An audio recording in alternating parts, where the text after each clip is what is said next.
All right, so we're diving deep today into pharmaceutical companies. Badly and break it all down. You want to understand how they work, right? All their different parts and what makes them tick, Absolutely. And we've got some great research to help us do just that. including an in-depth analysis by Dr. Vijay Malik.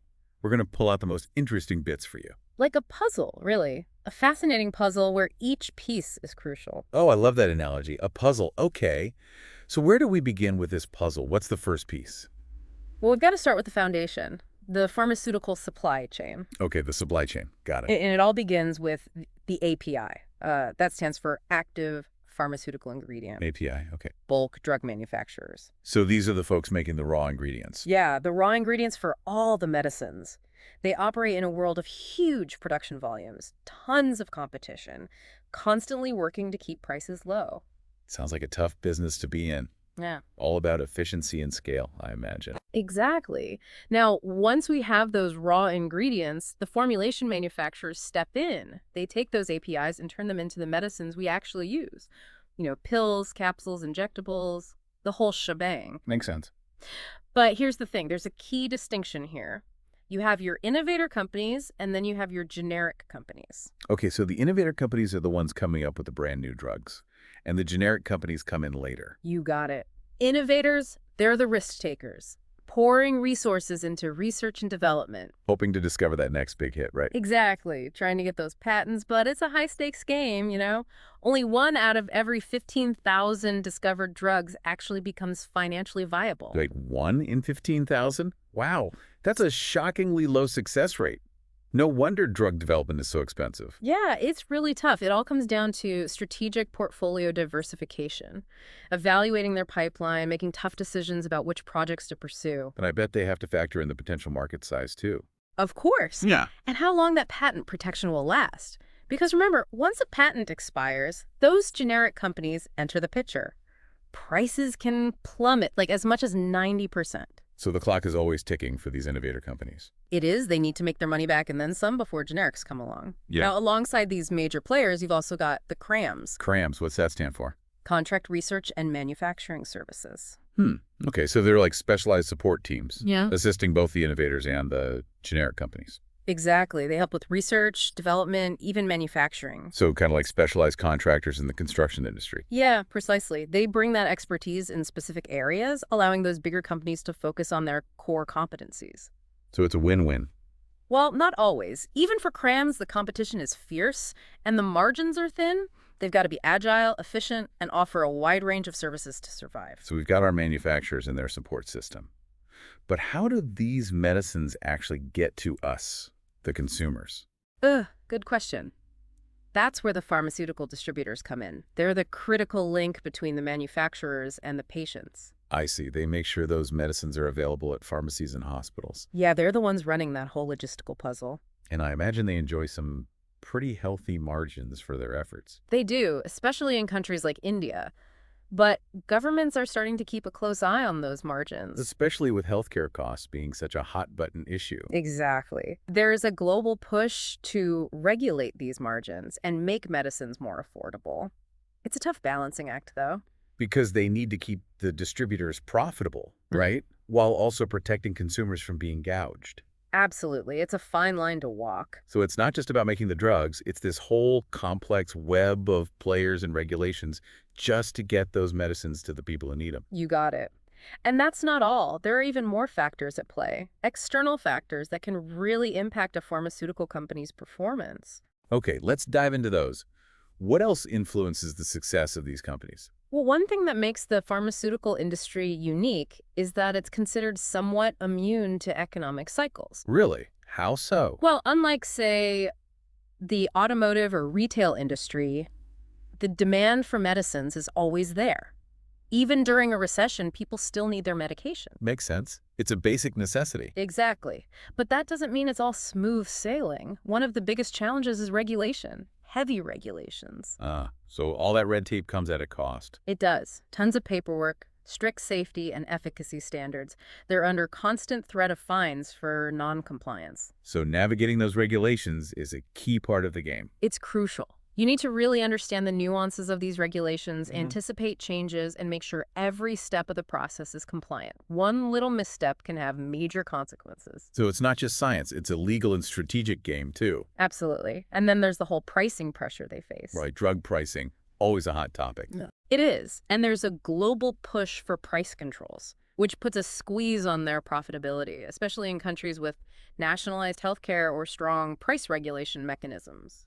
I imagine the U.S. market is pretty attractive then, with less stringent price controls. It is. The U.S. market offers a lot more pricing flexibility, which often translates to higher profits.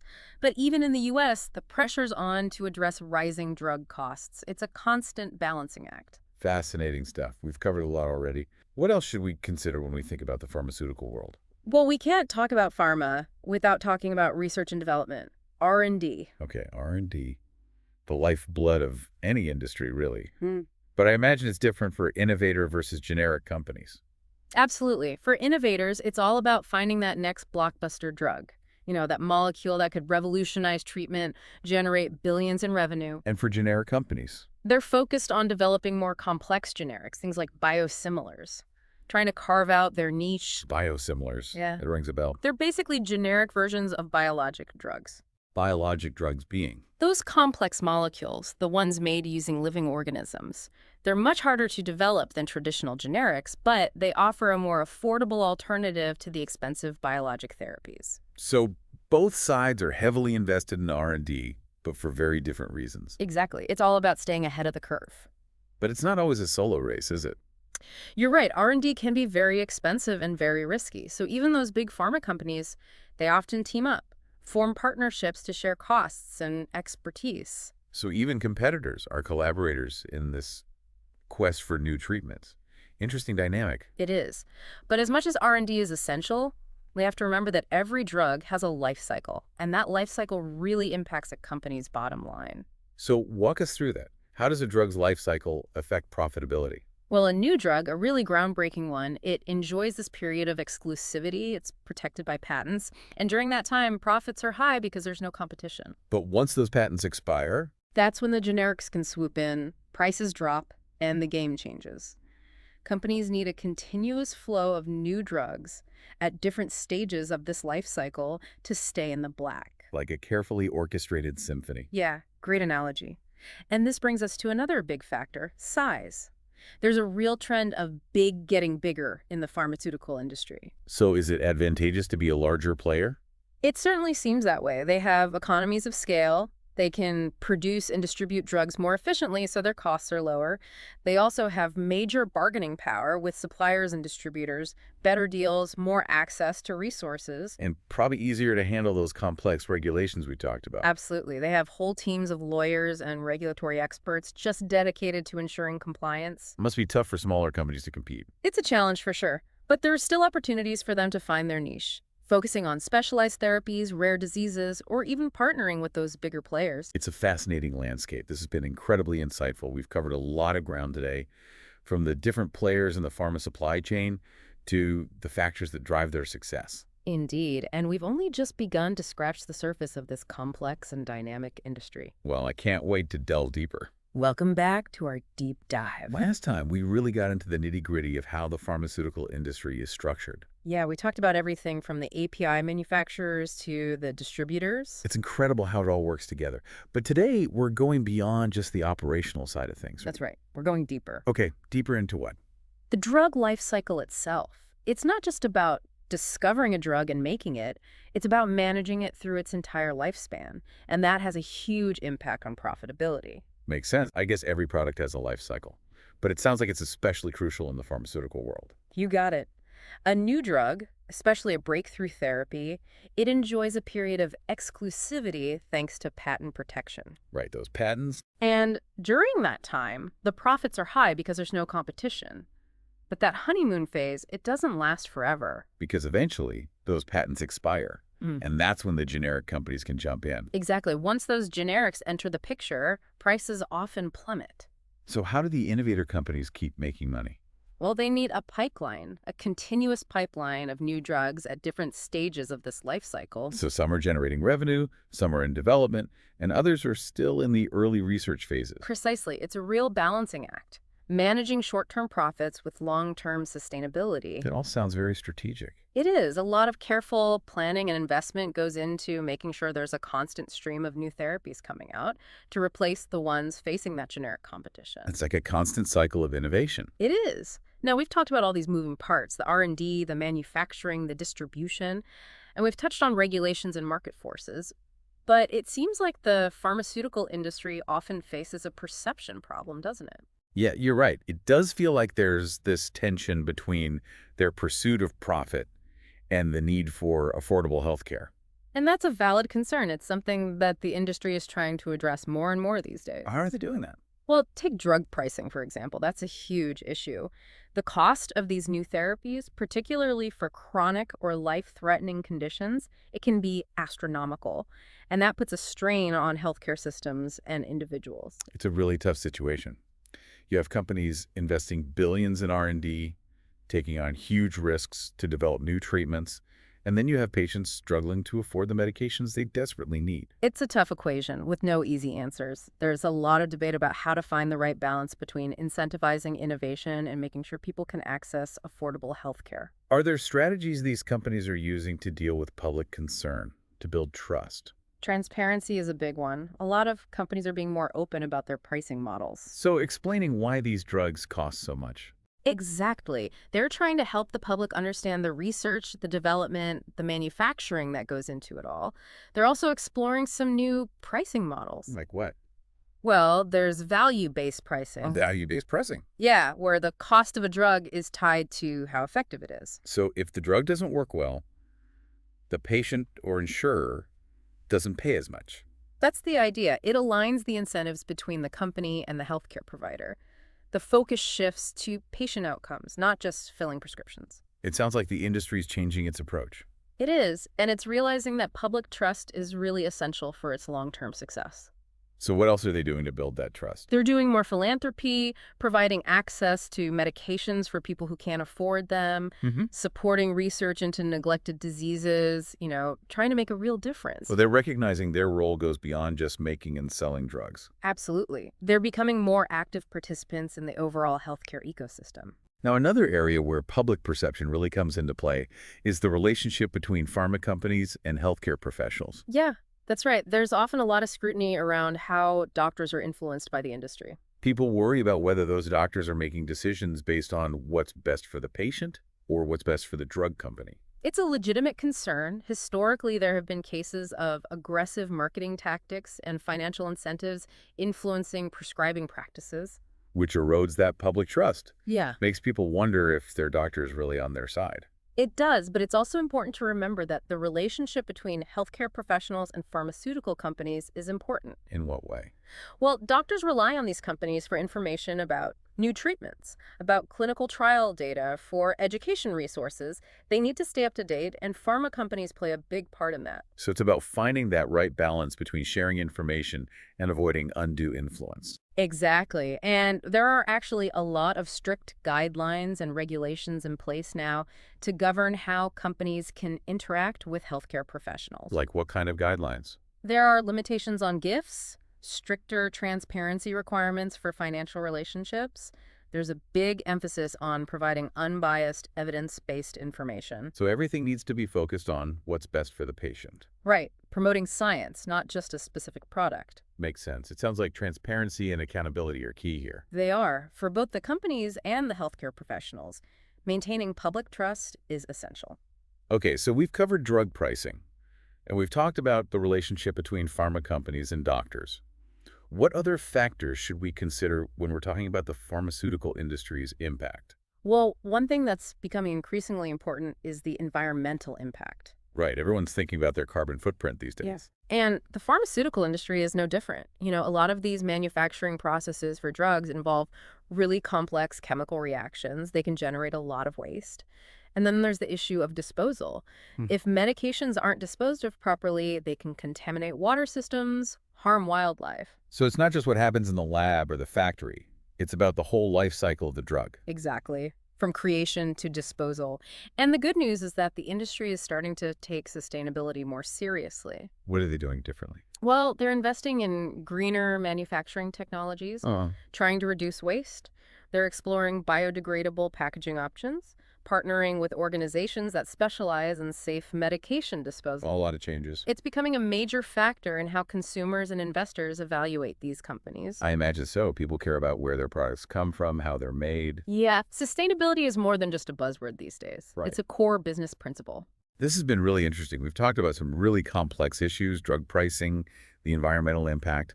It's clear that this is an industry that faces a lot of challenges, but it also has the potential to really make a difference. Absolutely. It's an industry wrestling with ethical questions, trying to balance innovation and affordability and social responsibility all at the same time. Definitely a lot to unpack. We've gained some good insight, though, really explored the ethical and social landscape that shapes how the pharmaceutical industry impacts the world. This has been eye-opening. Hmm, But our deep dive isn't over yet. Right. not quite. In the final part, we're going to be looking ahead, exploring the future of this ever-evolving industry. Ooh, the future. I love it. What can we expect? We'll be talking about cutting-edge technologies, emerging trends that could completely revolutionize healthcare as we know it. Okay, I am definitely ready for that. It's going to be a fascinating glimpse into what lies ahead. We're back for the final part of our deep dive. The grand finale. We've covered so much ground already, from the inner workings of the pharma industry to the ethical considerations. All fascinating stuff, but now it's time to look ahead. Time to step into the future. Exactly. What's on the horizon for the world of pharmaceuticals? Well, one of the most exciting things is personalized medicine. Personalized medicine, what does that even mean? It means treatments tailored to you, your unique genetic makeup, your individual needs. Like custom-made drugs, that sounds futuristic. It's getting closer all the time. Advances in things like genomics and data analysis, they allow scientists to zero in on those genetic markers that influence your risk for certain diseases. And how your body will react to certain medicines. Exactly. It opens up the door for targeted therapies, truly personalized treatment plans. Wow, so healthcare isn't one-size-fits-all anymore. Not at all. We're moving towards a world where treatment is as individual as we are. And it's not just about treatment either. Personalized medicine could revolutionize early disease detection, too. So you could find out if you're at risk for something before you even get sick. Exactly. You could take proactive steps to stay healthy. That's incredible. What else is changing the game in the pharmaceutical world?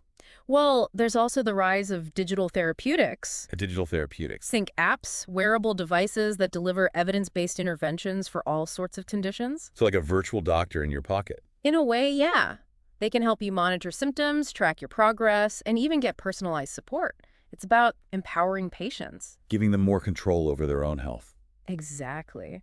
And artificial intelligence, AI, is a big part of this too. It's transforming drug discovery, helping researchers sift through these massive data sets to identify promising drug candidates.